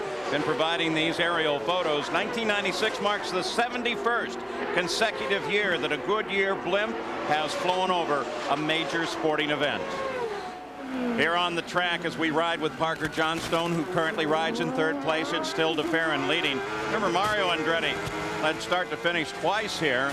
I still don't remember this kind of pulling away power that he showed. Second, Jimmy Vasser, then this car, Parker Johnstone. Al Unser Jr. is back behind Parker about 2 seconds, followed by his teammate, Paul Tracy.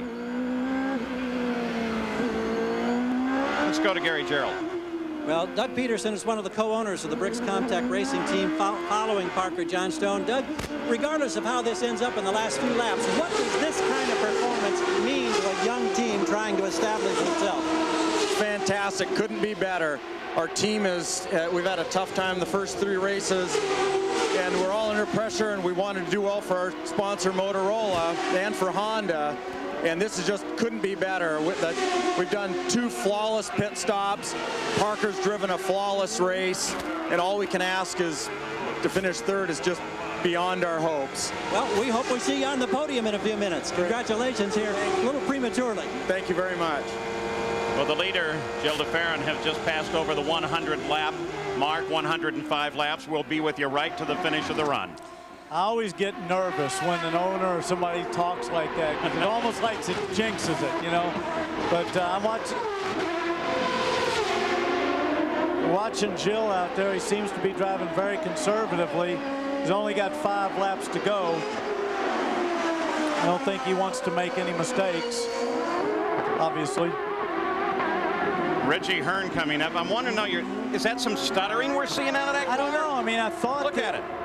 Yeah, you see his head going forward there. It's almost like it's having I hope it's not that pickup problem that they had before.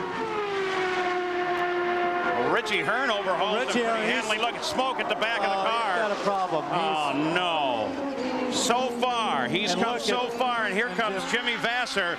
Boy, he can smell it now as he comes flying in there, trying to get around him. Well, Gil's not going to do anything to to block him there. He knows he's got a problem. He's just moving out of the way. Let's go to Gary Gerould as Vasser moves around and takes the lead. Oh, a great disappointment here for the DeFerrin Jim Hall team. We're asking what the problem is.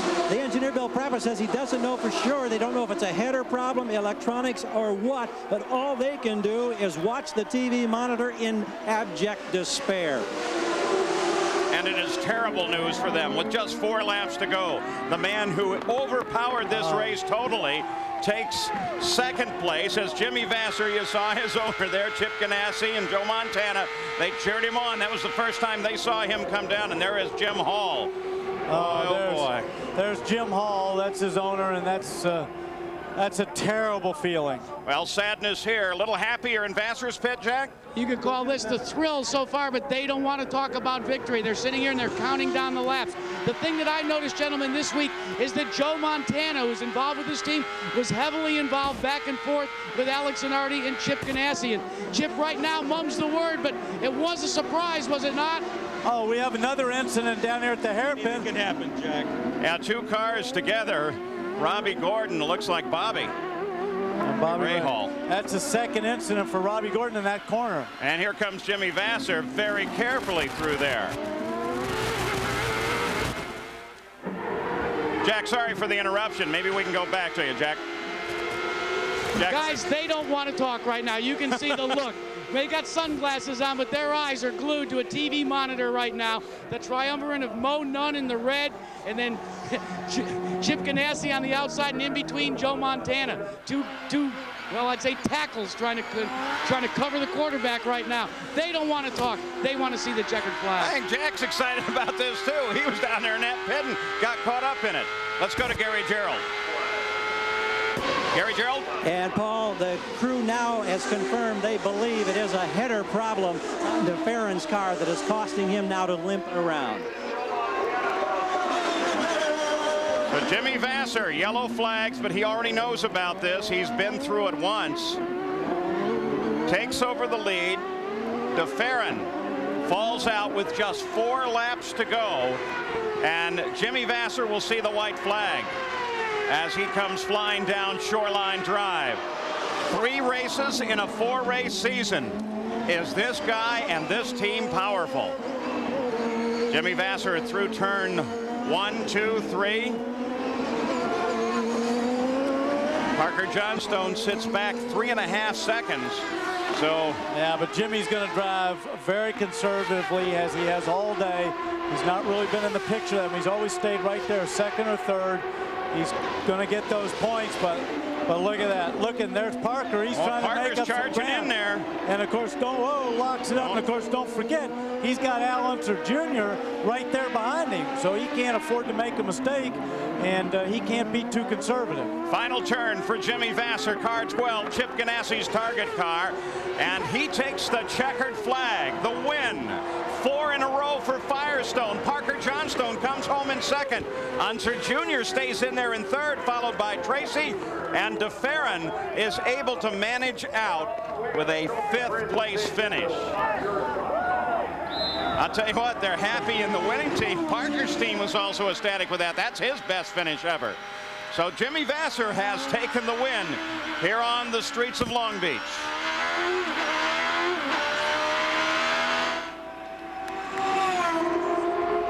Boy, he's got to be happy. When you get one handed to you like that, when something goes wrong and you've just been hanging in there the whole day, that's a really nice gift, but I really feel for Gilles DeFerrin and all the guys at the Jim Hall Pennzoil team. Those guys, they did everything right. Maybe you're the guy that jinxed him. I'm not sure. You did mention that after all. Final turn now as he completes his victory lap. He'll turn into the pits, and we're going to stay right with him until he gets around. A little wind, a little showmanship. A little showmanship, did a little burnout just to... And Jimmy Vasser brings her right on into a beautiful winner's circle that they've constructed here. It's a permanent structure as part of this temporary circuit. And Jimmy Vasser, they're unstrapping him now, and Jack Arute is right there. Well, Paul, consider this. The last driver to win 3 of the first 4 races in a season, Mario Andretti back in 1985. And Long Beach for Mario was the first of his wins. Jimmy Vasser getting the congratulations of his crew. So much paraphernalia to take off of a driver. The helmet, the radios, but now he can hear the congratulations. A 3-peat and 22 points ahead in the point standings for the championship, Jimmy. Well, it's great. You know, today is a great day for our team in the road to the championship because we didn't have the car to win the race today, but we had a good car, and I feel bad for my teammate Alex, who's had a great race going, and obviously DeFerrin, who had the thing handily. But I just thought, you know, I couldn't catch him, so I was going to take care of my equipment and hope something happened to him, and my prayers came answered. How much patience does it take when you know maybe you don't have the best car, and it's going to take some bad luck to put you in victory lane? Well, it takes a lot of patience, you know, and you just gotta mind your P's and Q's. But I guess, you know, that's racing. And today we got lucky, and sometimes they say you'd rather be lucky than good, and today we were good and lucky, so that's why we won. The point standing so important. You lead by 22. Do you begin to think about the championship in terms of how you prepare for a race? Oh, absolutely not. The championship obviously is a goal going into the season, but you got to take it one race at a time. I think if you start thinking too far ahead of yourself, you might start making mistakes. Which one's the best victory so far of the three? The last one, this one. Paul, let's go to Gary Gerould first. Jack, normally you see the greatest display of emotion with the winner. Jimmy Vasser's now an old-time hand. I guarantee you Parker Johnstone is the happiest guy in Long Beach. I think for the first time in my career, I'm speechless. I can't believe that. This small team has done fantastic things. I thank God for this day and all these guys at Comtech, Motorola, Honda, and Firestone. It's tremendous. Thanks, guys. Back in the early 1980s, the late 70s, he and his now wife Sharon came to Long Beach. They had a dream, and now you can see the emotion of this moment. Doug Peterson in the embrace. The tears come from Parker Johnstone. Parker, tell us about what it's been like to live this dream, because you came here with Sharon more than 15 years ago. Looking forward to a day when you might be able to enjoy this moment. Well, like any fan, we came down here because this was the Mecca of motor racing with Formula One. Then when it became Hal's place, which wasn't lost on me when he was behind me all those laps, to finally get a chance to drive here, it's just a fulfillment of a lifelong dream coming from a working class family, having the support of all these guys through the thick and thin of the last few years, and to finally get here. I mean, there's some very specific people I need to thank, like Tom Elliott at Honda, all the guys at Firestone, Harry Bricks, Doug Peterson, Don Erb. Holy moly, for us, this is enormous. This guy's going to float for a while. Enjoy it. Yeah. Thanks, fans. Jack? Well, Gil de Ferran, what can be said? The emotions. I guess this racing, same, this kind of thing happened. When did you have an indication? We heard you misfiring coming down the front straightaway with just a handful of laps to go. It was all of a sudden. It was just a sudden. It was a sudden problem in the engine. There was no indication at all. Everything was running smoothly. It's just a shame, but I guess this kind of thing happened. Well, Paul, you can tell he's emotionally distraught, and the toughest part is Brazilian TV is here, and now he has to explain it to his countrymen. Paul? Terrible day for de Ferran, who almost had it done. Al Unser Jr. also with a super finish, but not king of the beach, Gary. Well, the man who has ruled the streets so many years, a gallant job to end up here on the podium after starting back there in 9th position. How tough was this day for you? Well, it was a pretty tough day. The Marlboro car ran great. I started with a little bit too much downforce, and I took the downforce out of it, and ended up almost going right off the first couple times under braking, but I adjusted my bias and got my braking down good, and so it just went from there. Thank you, Al. Paul? I'd like to. All right, and Parker Johnstone shows that victory is not always defined by first place. Well, Jimmy Vasser unofficially takes the win, followed by Johnstone, Unser Jr., Paul Tracy. Gil de Ferran manages a 5th. Don't forget, in 2 weeks here on ABC Sports, it's Emerson Fittipaldi. He'll try to defend his title on the track at Nazareth in the Bosch Spark Plug Grand Prix. Make sure you're there for that. Tell you that Long Beach was a happening, no question about it. That's Parker Johnstone's first podium, Paul Tracy's first finish of the year, and Adrian Fernandez and Moreno's best finish of the year as they now take their victory ride around the track here. And Scott Pruitt, well, he's 23 points behind Jimmy Vasser. So we'll see you in 2 weeks for the Bosch Spark Plug Grand Prix. So long from Long Beach.